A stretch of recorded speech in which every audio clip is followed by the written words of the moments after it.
णमीमूढवढ्ढमाणं परमपाणं जिणन्ति शुद्धेन वोच्छामि रयणसारं सायारण्यार्धं मीणम्। बोलिए श्री खजराज चंद्र भगवान की जय। आचार्य श्री कुंद कुंद स्वामी की जय। हम सभी बड़े सौभाग्यशाली हैं जो हमें आचार्य कुंद कुंद स्वामी का महान ग्रंथ रयण सार के अध्ययन का अवसर मिल रहा है। ये गाथाएं बहुत सरल हैं और आचार्य कुंद कुंद स्वामी ने इन गाथाओं में गृहस्थ और मुनि दोनों अपेक्षाओं से कौन सा धर्माचरण करने योग्य है और कौन सा छोड़ने योग्य है, ये सारी बहुत सरल तरीकों से वर्णन किए गए हैं। आज हम दो गाथाओं का अध्ययन करेंगे, क्रमशः गाथा क्रमांक 92 और 93। ये दोनों गाथाएं बहुत महत्वपूर्ण हैं। जिस प्रकार से कल के वीडियो में आचार्य कुंद कुंद स्वामी ने पंचम काल में क्या करने योग्य है, बेहद जरूरी, उसी प्रकार से यहाँ भी बताया जा रहा है कि हम वर्तमान में क्या करें, संसारी जीव क्या करें जिससे वो अपना कल्याण का मार्ग प्रशस्त कर पाए। चलिए प्रारंभ करते हैं गाथा क्रमांक 92। उच्चारण। पावारंभ पावारंभ निवृत्ति निवृत्ति अधता पुरता पावारंभ निवृत्ति। पुण्णारंभे पुण्णारंभे अधणा पुरणा पुण्णारंभे पौत्तिकरणं पि पौत्तिकरणं पौत्तिकरणं पि। णाणं णाणं धम्मझाणं धम्मझाणं जिणभणियं जिणभणियं सब्बजीवाणं सब्बजीवाणं। पावारंभनिमित्ति पावारंभनिमित्ति पुण्णारंभे पौत्तिकरणं पि पुण्णारंभे पौत्तिकरणं पि।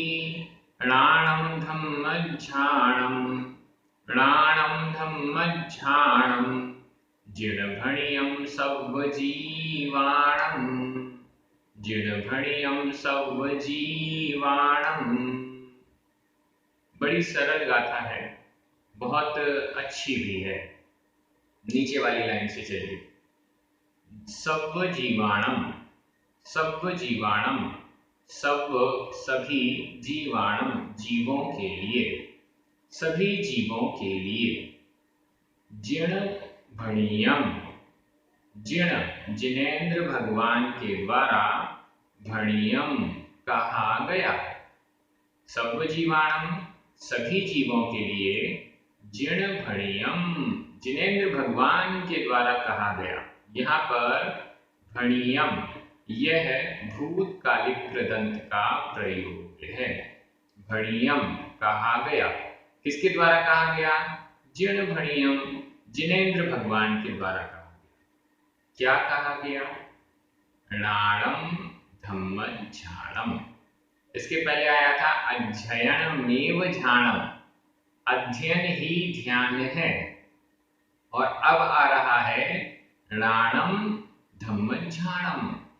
णाणं ज्ञान, ज्ञान ही धम्मझाणं धर्म ध्यान है। ज्ञान ही धर्म ध्यान है। किसके लिए? सब्बजीवाणं सब्बजीवाणं सभी जीवों के लिए ज्ञान, ज्ञान का अभ्यास करना, शास्त्रों का स्वाध्याय करना, यही धम्मझाणं धर्म ध्यान है। कितना सिंपल है। सभी जीवों के लिए शास्त्रों का अभ्यास करना, ज्ञान का अभ्यास करना, यही धर्म ध्यान है। ऐसा जिणभणियम जिनेंद्र भगवान के द्वारा कहा गया है। एकदम सिंपल और सरल। किसने कहा कि ज्ञान धर्म ध्यान है? जिनेंद्र भगवान ने कहा। किसके लिए ज्ञान धर्म ध्यान है? सर्व जीवाणम, सभी जीवों के लिए, मुनियों के लिए भी और गृहस्थों के लिए भी। गृहस्थों की दृष्टि से भी जो ज्ञानार्जन कर रहे हैं, शास्त्रों का स्वाध्याय कर रहे हैं सही तरीके से, वो सब धर्म ध्यान है। हम सभी 24 घंटे धर्म ध्यान कर सकते हैं। अभी हम 1 या 2 घंटे स्वाध्याय कर रहे हैं। कल आपने बताया, मुझे कई लोगों ने बताया 1 या 2 घंटे, कोई आधे घंटे स्वाध्याय करते हैं। अब उस स्वाध्याय के द्वारा जो आपने समझा, उसका मनन चिंतन निरंतर अगर 24 घंटे चलता रहे, आप कोई भी कार्य कर रहे हैं, घर गृहस्थी का कार्य कर रहे हैं, तो भी मन में दिमाग में यही चलता रहे कि आज जो मैंने स्वाध्याय किया है उसमें ये पढ़ा है, और उसके बारे में मनन चिंतन होता रहे, थोड़े थोड़े विचार होते रहे, तो निश्चित रूप से हमारा धर्म ध्यान ही चल रहा है। कितना सरल है। और इसके क्या क्या फायदे हैं, ऊपर वाली लाइन देखेंगे तो आपको तो आनंद ही आ जाएगा। ये ज्ञान कैसा है, शास्त्रों का अभ्यास करना कैसा है? पावारंभ निमित्ती, ये पाप के आरंभ से निवृत्त करने वाला है। पावारंभ, इसका संधि विच्छेद देख लें। पाव, वा में छोटा अ, आरंभ बड़ा आ, छोटा आ और बड़ा आ मिलकर बड़ा आ हो गया। पावारंभ, पावारंभ पाप रूप आरंभ से निवृत्ति, निवृत्ति। जब हम शास्त्रों के स्वाध्याय में लगते हैं, ज्ञानार्जन में लग जाते हैं, तो हमारा जो मन है, हमारी जो प्रवृत्ति है, वो पाप रूप आरंभ के कार्यों से धीरे धीरे हटने लग जाती है। शास्त्रों का स्वाध्याय जो करता है, वो विषयों की आसक्ति घटती जाती है। विषयों, पंचेंद्रिय के जो विषय हैं, उनके प्रति आसक्ति धीरे धीरे घटती जाती है। जैसे जैसे हम शास्त्र स्वाध्याय में डूबते जाते हैं, वैसे वैसे पंचेंद्रिय के विषयों के प्रति आसक्ति भी हमारी कम होती जाती है। और अगर ये आसक्ति कम नहीं हो रही है, इसका मतलब है अभी हम शास्त्रों के स्वाध्याय में अच्छी तरीके से डूबे नहीं हैं। ऐसा अनेक आचार्यों ने उपदेश दिया है कि जब तक विषयों के प्रति हमारी आसक्ति नहीं घटती है, तब तक वह शास्त्रों का ज्ञान हमारे अंदर उतर नहीं रहा है। समझना अलग बात है, रट लेना, याद कर लेना अलग बात है, मनन चिंतन करना भी अलग बात है। लेकिन इससे भी ऊपर है, जो हमने शास्त्रों के स्वाध्याय में पढ़ा है, उसको अपने अंदर उतार लेना, उसको आत्मा की पर्याय बना लेना, उसको आत्मसंवित्ति कहते हैं। वो क्या कहलाएगी? आत्मसंवित्ति। मतलब जो भी हमारे आचार्यों ने, जिनेंद्र भगवान की वाणी जिनवाणी है, उसको हमने अपनी आत्मा में समा लिया है, स्वीकार कर लिया है। तो ये प्रोसेस अगर होती है तो निश्चित रूप से पावारंभ निवृत्ति, पाप रूप आरंभ की निवृत्ति हो जाती है, छुटकारा मिल जाता है।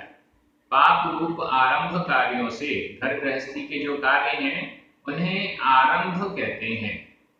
ये आरंभ के कार्य निश्चित रूप से पाप का अर्जन कराते हैं।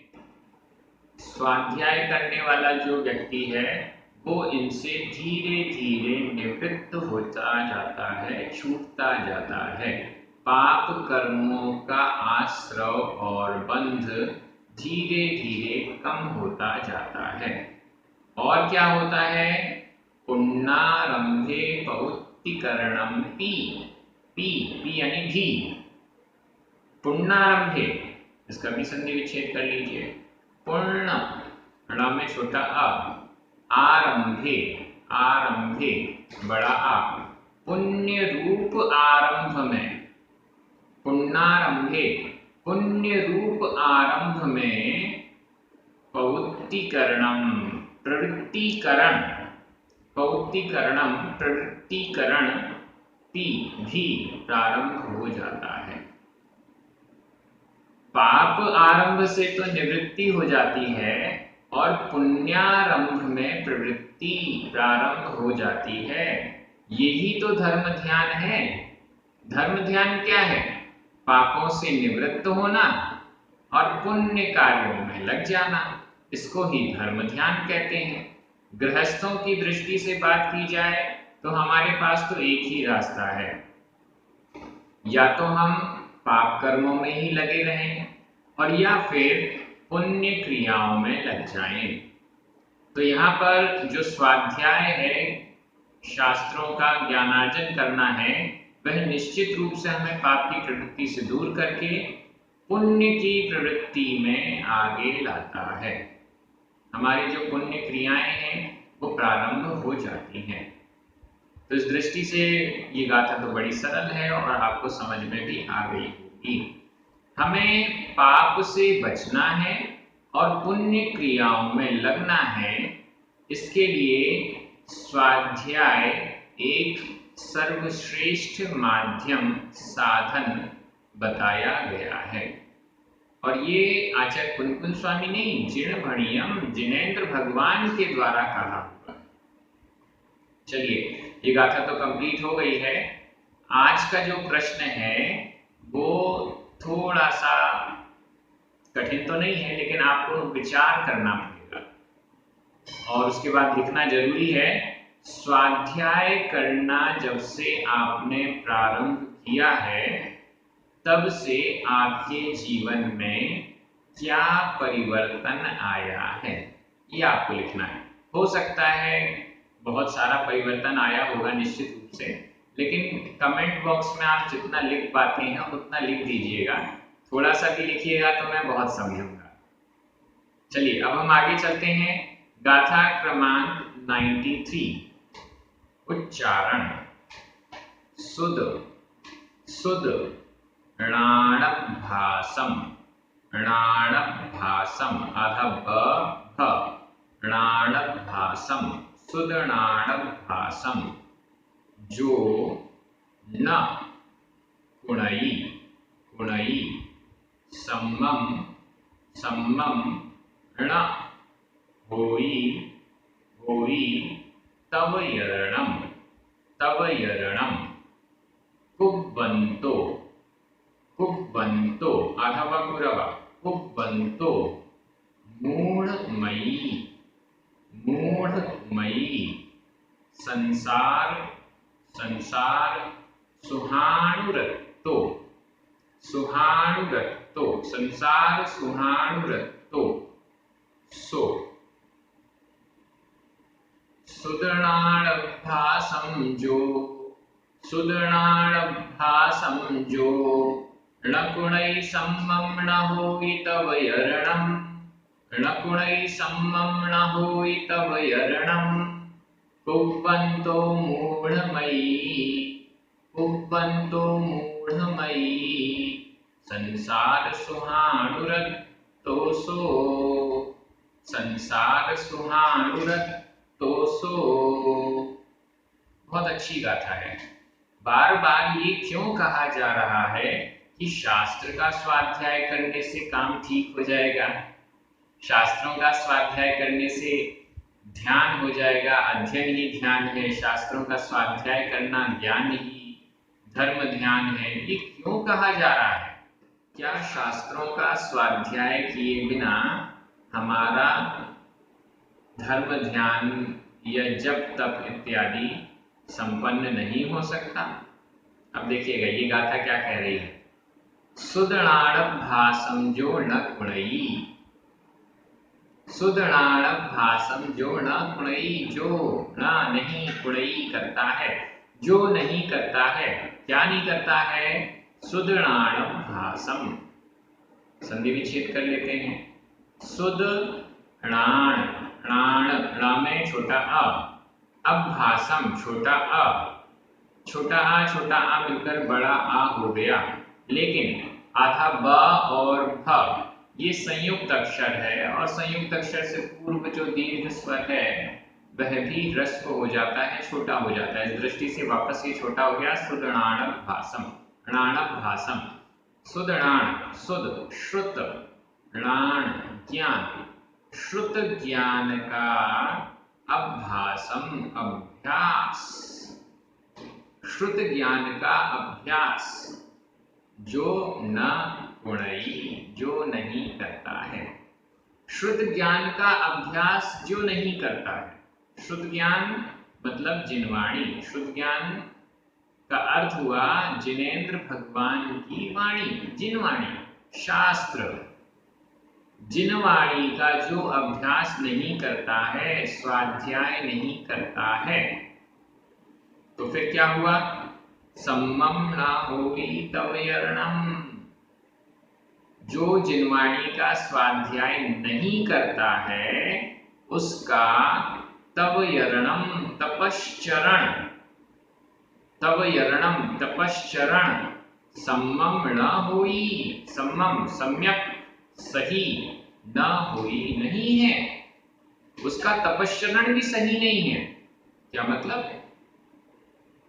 सुदृढ़ाभ्यासम जो न कुणई, जो सुदृढ़ाभ्यासम श्रुत ज्ञान का अभ्यास न नहीं कुणई करता है, जो शुद्ध ज्ञान का अभ्यास नहीं करता है, जो स्वाध्याय नहीं करता है, उसका तवयर्णम तपश्चरण सम्मम न हुई, सम्यक नहीं है, उसका तपश्चरण भी, उसकी तपस्या भी सही नहीं है।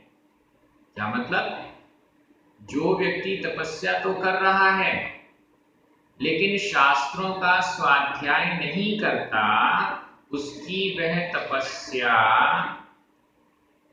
उद्देश्य ही नहीं पता, तरीका ही नहीं पता, कब करना, क्या करना, कैसे करना, कुछ भी नहीं पता, तो फिर वो जितनी भी तपस्या कर रहा है, देखा देखी कर रहा है, उसको पहले भी बाल तप की संज्ञा दी जा चुकी है। वह बाल तप है, बच्चों के समान देखा सीखी है, दिखावा भी हो सकता है, पता नहीं उद्देश्य क्या है। तो ऐसा तपश्चरण सम्मम ना होई, सम्यक नहीं होता है। अगर हम स्वाध्याय के द्वारा ये ना समझ पाए कि ये तपस्या क्यों की जा रही है, तपस्या का उद्देश्य क्या है, तपस्या का उद्देश्य क्या कोई लौकिक आकांक्षा की पूर्ति करना है, तपस्या का उद्देश्य क्या सम्मान प्रशंसा को प्राप्त करना है, तपस्या का उद्देश्य किसी को दिखाना है, किसी को बताना है, किसी को जलाना है, क्या है तपस्या का उद्देश्य? जब तक ये सब चीजें क्लियर नहीं होंगी, ये तो केवल उद्देश्य है। तरीका, तपस्या का तरीका क्या है? 12 प्रकार के तप हैं। कौन सा तप किस विधि से करना चाहिए, बहुत इंपॉर्टेंट है ये सब जानना समझना। इसको जाने समझे बिना निश्चित रूप से अगर तपस्या की विधि सही नहीं होगी तो उसका साइड इफेक्ट भी हो सकता है, नुकसान भी हो सकता है, बहुत कुछ हो सकता है। तो इन सब पर विचार तभी होगा जब हम स्वाध्याय करेंगे, जब हम शास्त्रों में अध्ययन करेंगे कि ये सब किस लिए। आगे और अच्छी बात देखिए, एक से एक तर्क आचार्य कुंकुम स्वामी के हमारे सामने। नीचे लिखा हुआ है लास्ट में सो यानी वह। शुरू में लिखा हुआ था जो शुद्ध ज्ञान का अभ्यास नहीं करता है, सो यानी वह मूढ़मयी, मूर्खमयी बुद्धि, मूढ़ बुद्धि, जिसकी बुद्धिमती काम नहीं करती है। अब देखिए, जो स्वाध्याय नहीं करेगा तो उसकी बुद्धि काम कैसे करेगी? अगर कोई बुद्धिहीन भी है तो वह स्वाध्याय करते करते उसकी बुद्धि शार्प हो जाती है, तेज हो जाती है एकदम। अभ्यास करने से, वो एक कहावत है ना, जड़मति होत सुजान, करत करत अभ्यास के जड़मति होत सुजान। अभ्यास करने से, शास्त्रों का अभ्यास करने से जड़मति भी, मूढ़ बुद्धि वाला व्यक्ति भी ज्ञानी हो जाता है। खैर, यहाँ पर तो लिखा हुआ है जो शुद्ध ज्ञान का अभ्यास नहीं करता है सो वह मूढ़मयी, जड़ बुद्धि, मूढ़मति वाला मूर्ख व्यक्ति को बंतो करता हुआ, क्या करता हुआ, तवयर्णम, तपश्चरण को करता हुआ। तवयर्णम शब्द यहां भी लगा लीजिए।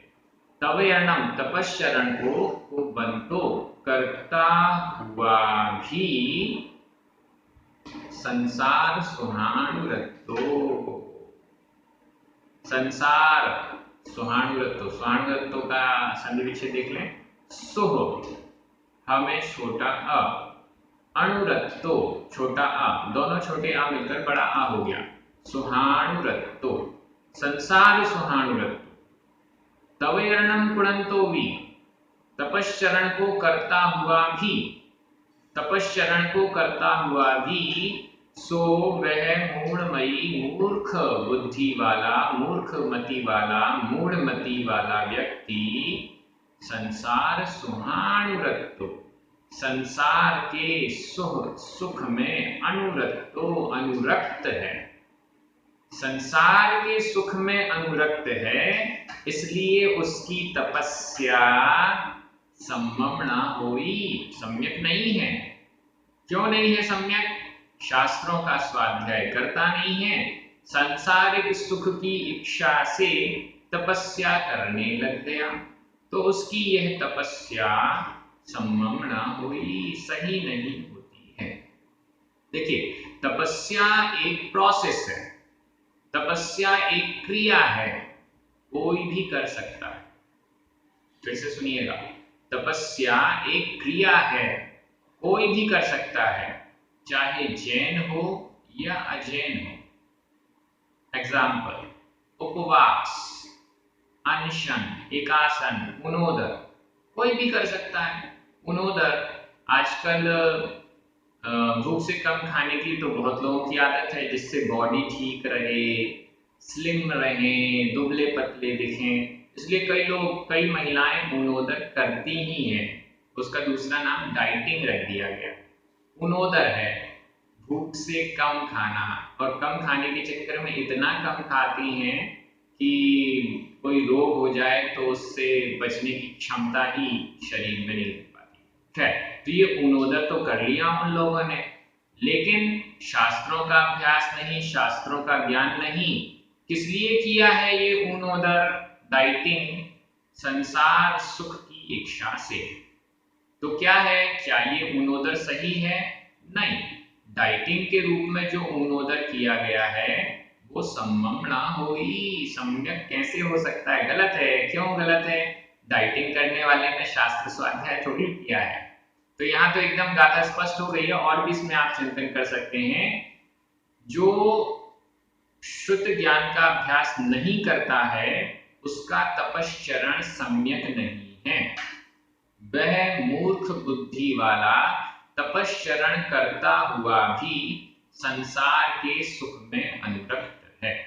यहाँ पर कुबंतो करता हुआ, यह वर्तमान कृदंत का प्रयोग है। इसके अलावा कुणई और होई ये वर्तमान काल अन्य पुरुष एक वचन की क्रिया है। आप सभी बहुत अच्छे से अध्ययन कर रहे हैं, सभी को धन्यवाद, ज्ञान को धन्यवाद। जनवाणी माता।